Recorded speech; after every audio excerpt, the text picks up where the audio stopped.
नमस्कार, जय हिंद दोस्तों। स्वागत है आपका अपने YouTube channel important MCQ by Sandeep में। दोस्तों डीएलएड फोर्थ सेमेस्टर गणित की तैयारी के क्रम में आज हम 18 प्रश्नों का मॉडल पेपर नंबर 12 लेकर आए। इससे पहले हम 18 प्रश्नों के 11 मॉडल पेपर आपको प्रोवाइड करा चुके हैं। अगर आपने वो वीडियोस नहीं देखे तो नीचे डिस्क्रिप्शन में लिंक मिल जाएगा, आप वहां से उन वीडियोस को देख सकते हैं। साथ ही साथ अगर आप इन सभी मॉडल पेपर को आप डाउनलोड करना चाहते हैं तो डिस्क्रिप्शन में दिए गए लिंक पर मैंने टेलीग्राम का लिंक दे रखा है, वहां से जाकर इन सभी मॉडल पेपर को डाउनलोड भी कर सकते हैं। और दोस्तों इस वीडियो को शुरू करने से पहले एक और रिक्वेस्ट आपसे करना चाहता हूं, एक सुझाव देना चाहता हूं कि इस मॉडल पेपर को सॉल्व करने से पहले अपने लिए 1 घंटे का समय निकाल लें, क्योंकि ये जो मॉडल पेपर है ये बिल्कुल आपको पीएनपी द्वारा पूछी गए मॉडल जो परीक्षा होती है आपकी चतुर्थ सेमेस्टर की गणित की परीक्षा होगी, ये बिल्कुल वैसा ही फील देगा आपको, क्योंकि इसमें मैंने 18 प्रश्नों को ठीक वैसे ही डिजाइन किया है जैसे पीएनपी डिजाइन करती है। सभी प्रश्नों के स्तर अच्छे हैं। कुछ ऐसे भी प्रश्न हैं जिसके आंसर सभी को आते होंगे। पीएनपी भी ऐसा ही क्वेश्चन पेपर डिसाइड करती है कि लगभग सभी लोग पास हो सकें, लेकिन फिर भी सभी लोग पास नहीं हो पाते हैं। ठीक वैसा ही प्रश्न पत्र मैंने भी तैयार किया है कि ज़्यादातर लोग इसमें पास ही हो जाएंगे अगर आपको मैथ की नॉलेज है तो चलिए शुरू करते हैं आज का वीडियो। इसमें मैंने ऐसा पेपर बनाने का प्रयास किया है कि जैसा 3 फरवरी को आपका पेपर आने वाला है।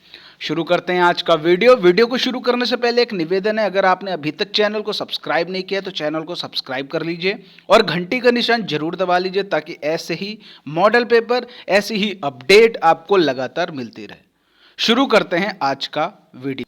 आजकल दोस्तों मैं घर से बाहर हूं, इसलिए मैं आपको प्रिंट वाला पेपर नहीं दे पा रहा हूं। जब मैं घर पे होता हूं तो मैं बढ़िया से अपने लैपटॉप पे इसको टाइप करके और बिल्कुल पीएनपी जैसे पेपर का फील देने का प्रयास करता हूं, लेकिन आजकल मैं बाहर हूं घर से, इसीलिए मैं अपने पेन से लिखकर आपके लिए मॉडल पेपर तैयार कर रहा हूं। यहाँ पर आपके लिए जो मैंने पहला प्रश्न लिया है 4a² - 81 = 0, यहाँ पर a का क्या मान होगा। 4 ऑप्शन आपके सामने 9/4, 81/4, 2/9 और 9/2। जो भी ऑप्शन सही है हमें नीचे कमेंट में बताइए और अपने पास भी एक जगह नोट करते चलिए कि क्वेश्चन 1 का आंसर कितना है, क्वेश्चन 2 का आंसर कितना है, क्वेश्चन 18 का आंसर कितना है, सब कुछ नोट कर लीजिए। क्योंकि इसके बाद जब मैं आपका सोल्यूशन वाला वीडियो अपलोड करूंगा तो आप वहां से अपने आंसर्स मैच कर सकते हैं, आप समझ सकते हैं कि आप कितने पानी में हैं। प्रश्न संख्या 2 है 12 12 13 12 10 का बहुलक क्या होगा। बहुत आसान क्वेश्चन है, बच्चा बच्चा भी कर लेगा। आपके पास ऑप्शन है 12 13 10, इनमें से कोई नहीं। जो भी आंसर सही है नीचे कमेंट में बताएं। एक सिक्का 1000 बार उछाला गया तो चित 455 बार आया, पट आने का प्रतिशत क्या होगा, ये आपको बताना है। नीचे कमेंट बॉक्स में बताइए कौन सा आंसर सही है, 545, 455, 54.5 या फिर 45.5। दिमाग खोल के आंसर्स दीजिएगा, कोई जल्दी नहीं है, 1 घंटे का भरपूर समय है। क्योंकि आपको मालूम है कि स्पीड भी जरूरी है और एक्यूरेसी भी जरूरी है, यानी 1 घंटे में 18 प्रश्न सॉल्व भी करने हैं और शुद्धता के साथ सॉल्व करना है, यानी गलत नहीं होना चाहिए। ये चीज़ आप अच्छे से समझ लीजिए। जल्दबाजी में ऐसा ना हो कि हम कोई चीज़ जोड़ रहे हो तो वो गलत हो जाए। कम से कम जोड़ घटाना गुणा भाग इसमें गलती नहीं होनी चाहिए।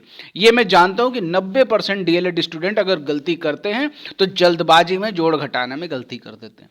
ठीक है, तो यहाँ पर चौथा प्रश्न है 7 अंकों की संख्या के वर्गमूल में कितने अंक होंगे। 7 अंकों की संख्या, जैसे मान लेते हैं 4 3 5 6 7 8 9, मान लेते हैं ये 7 अंकों की संख्या है। ठीक है, अगर हम इसका वर्गमूल निकालें तो इसके वर्गमूल में कितने अंक होंगे ये आपको बताना है यहाँ पर। वैसे ये कोई जरूरी नहीं कि ये पूर्ण वर्ग संख्या हो, मैंने एक एग्जाम्पल दिया है। ठीक है, तो 7 अंकों की संख्या पे के वर्गमूल में कितने अंक होंगे, यानी अंकों की संख्या कितनी होगी। 2 3 4 5, जो भी ऑप्शन सही है नीचे कमेंट में बताइए। प्रश्न संख्या 5 है शंकु का आयतन 333 घन मीटर है, तो बेलन का आयतन क्या होगा। शंकु का आयतन का फॉर्मूला पता होना चाहिए, बेलन के आयतन का फॉर्मूला पता होना चाहिए, बेलन के वक्र पृष्ठ संपूर्ण पृष्ठ फॉर्मूला पता होना चाहिए, शंकु के वक्र पृष्ठ संपूर्ण पृष्ठ का फॉर्मूला पता होना चाहिए, शंकु की तिरछी ऊंचाई का फॉर्मूला पता होना चाहिए, सब कुछ पता होना चाहिए आपको, तभी आप गणित में अच्छे नंबर ला पाएंगे। देखो ये एकदम फैक्ट है। तो सब कुछ पता होगा तो फिर चाहे जैसा घुमा के क्वेश्चन पूछ लिया जाए आप गलत नहीं करेंगे। प्रश्न संख्या 6 है आपके सामने। एक ड्रम का व्यास 55 सेंटीमीटर और लंबाई 120 सेंटीमीटर है। ड्रम में कितने घन सेंटीमीटर सामग्री आ सकती है, ये आपको बताना है। प्रश्न संख्या 7 है। दो पासों को एक साथ फेंकने पर ऊपरी फलक पर आई संख्याओं का योग 3 का अपवर्त होने का समुच्चय लिखो। 3 का अपवर्त मतलब समझते हैं ना, 3 का गुणज। ठीक है, 3 का गुणज का क्या मतलब होता है? 3, 6, 9, 12 और 15, यानी 3 के पहाड़े में जितना भी आगे तक आता जाए वो सब 3 के अपवर्त होते हैं। प्रश्न संख्या 8 है। 40, 43, 44, 47, 50 की मध्यिका ज्ञात करो। देखो ये क्वेश्चन अगर किसी का गलत हुआ ना तो समझ लो बहुत बेकार चीज है। ये क्वेश्चन हर हाल में सही होना चाहिए, हर बच्चे का, हर स्टूडेंट का, हर अभ्यर्थी का। क्वेश्चन नंबर 9 है। Sine 45 plus cos 45 into tan 45 का मान क्या होगा? नीचे कमेंट में फटाफट बताइए, गलत नहीं होना चाहिए, क्योंकि ट्रिग्नोमेट्री टेबल याद करने का तरीका मैंने आपको बताया है, आसान सी ट्रिक है। अगर आपको वो नहीं मालूम है तो नीचे डिस्क्रिप्शन में लिंक मिल जाएगा, ट्रिग्नोमेट्री ट्रिक, कैसे हम ट्रिग्नोमेट्री टेबल को याद करेंगे, नीचे डिस्क्रिप्शन में लिंक है, आप उस वीडियो को जरूर देखिए। वैसे तो मैंने उस पर 2 वीडियो बनाए हैं, एक पूरा फुल डिटेल में बनाया है और एक केवल शॉर्ट में बताया है, आप जिससे चाहे उससे देख सकते हैं। अगला प्रश्न है। किसी चक्रीय चतुर्भुज के सम्मुख कोणों का योगफल कितना होगा? बच्चे बच्चे को आना चाहिए, गलत नहीं होना चाहिए। प्रश्न संख्या 11 है। 4 मीटर वाले 2 घनों को मिलाकर बने घनाभ का आयतन ज्ञात करो। कोई 2 घन हैं और दोनों घनों को आपस में मिला दिया गया है ताकि वो घनाभ की आकृति ले ले और उस घनाभ का आयतन आपको बताना है। अगला यहां पर जो प्रश्न है लघुत्तरीय प्रश्न, 12x² माइनस 11x माइनस 15 को हल कीजिए। यानी यहां पर पहले गुणनखंड करके यहां पर x की वैल्यू फाइंड आउट करनी।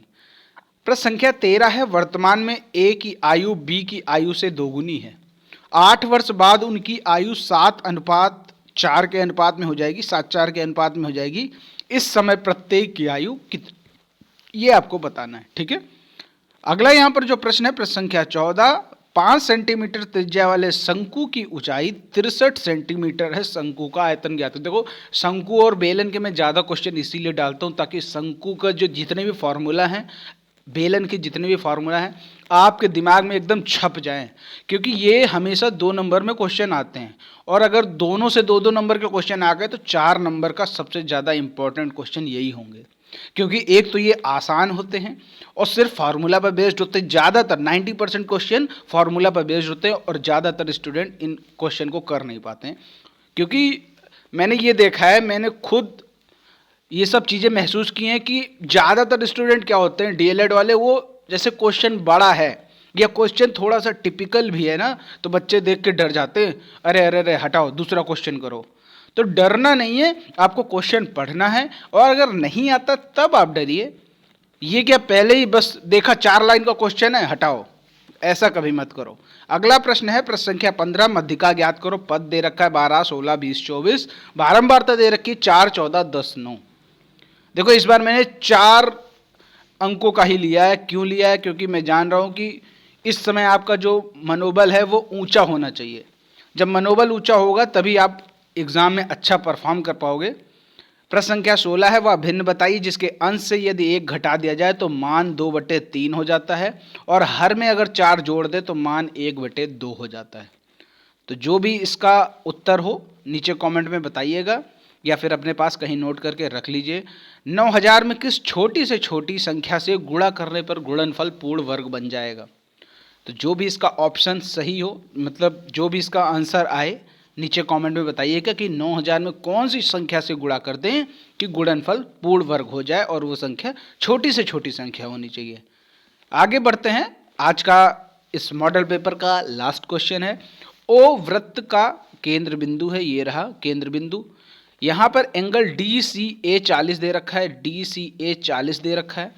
तो आपको सी ए डी यानी ये वाला एंगल और सी बी ए यानी ये वाला एंगल आपको ज्ञात करना है।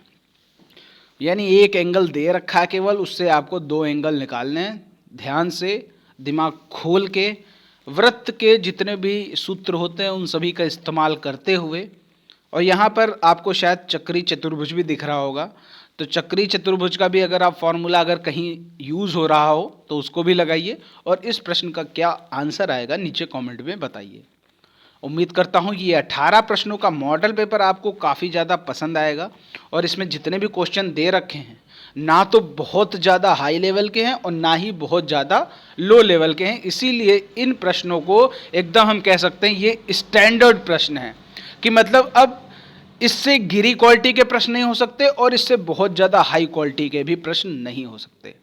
ठीक है, तो इस तरह के क्वेश्चन ही आपकी परीक्षा में आने हैं। अगर आपने ये सारे क्वेश्चन कर लिए तो ये मान के चलते हैं कि हम आपके 20 से ज़्यादा नंबर तो आएंगे ही आएंगे, क्योंकि इस मॉडल पेपर के क्वेश्चन लगभग मैंने पिछले मॉडल पेपर की तुलना में थोड़े लो लेवल के बनाए हैं। ठीक है, लेकिन फिर भी आपकी परीक्षा के हिसाब से बहुत अच्छे क्वेश्चन हैं। तो इन प्रश्नों को आप सॉल्व कीजिए और आपके कितने सही हो रहे हैं नीचे कमेंट में बताइए, और 1 से 5 यानी बहुविकल्पी जितने भी प्रश्न हैं इन सभी के आंसर्स आप नीचे कमेंट में हमें जरूर बताएंगे, ऐसी मैं आशा करता हूँ। तो फटाफट वीडियो को लाइक कर दीजिए, वीडियो को शेयर कर दीजिए, और चैनल को अगर आपने सब्सक्राइब नहीं किया तो चैनल को सब्सक्राइब कर लीजिए, ताकि ऐसे ही वीडियो हम आपके लिए और ज़्यादा बनाते रहें। और सब्सक्राइब करके घंटे का निशान जरूर दबाइएगा, ताकि ऐसे ही वीडियो का नोटिफिकेशन आपके पास लगातार पहुंचता रहे। मिलते हैं दोस्तों अगले वीडियो में, तब तक के लिए जय हिंद, जय भारत।